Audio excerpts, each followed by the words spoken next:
সাহেব আর বুলবুল এসেছে রাখি পড়তে, দুজনে খুব ভালো লাগলো। তোমার দাদাও খুব খুশি হয়েছে। তোমরা যে এত দূর থেকে আমার কাছে রাখি পড়তে এসেছো এটাই অনেক, তো এসেছো সেই জন্য আমি খুবই খুশি হয়েছি।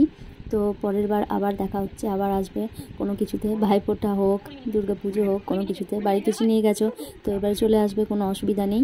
আর দিদি হিসাবে মানো, এটাই অনেক, খুব ভালো লাগলো। চলো এবার আবার কোনো শ্যুটে দেখা হবে। আজকে প্রথম রাখি পড়ছি, আমি রাখি পড়ি না, কোনো জীবনে এত বড় হলাম কোনোদিন রাখি পড়িনি।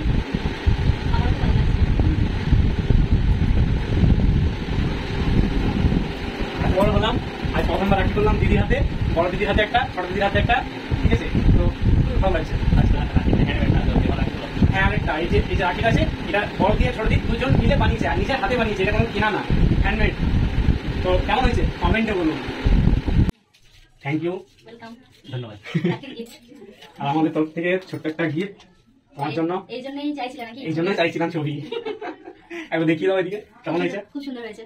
আমি এটার জন্য টাইম লাগলো আসতে, এটা বানাতেই দারুণ হয়েছে। আর এই টাইমে না দোকানগুলো সব আমি প্যাকিং করবো, সেটা আর পারলাম না প্যাকিংটা করতে। প্যাকিং এর দরকার নেই, ভালো লাগলো, দারুণ হয়েছে। Thank you. এই ধানটা ওটা এমনি লক্ষ্মীর জন্য রাখা হয়েছে, মানে কি বলবো, লক্ষ্মী শ্রী একটা যেরকম সেরকম, সেই জন্য। আমি কিন্তু মানে আমার সামনে যদি থাকে না, তাহলে আমি একটা করে খাবো, একটা কারণ আমি ধান খাই, মানে ধান থেকে চালটা বের করে খাই আর কি। ঠিকই আছে, নামাই সাবধানে যাবে, আবার দেখা হবে। বুলবুলের নতুন বাইকটা? হ্যাঁ, নতুনটা পুরাতনই হয়নি। কেন?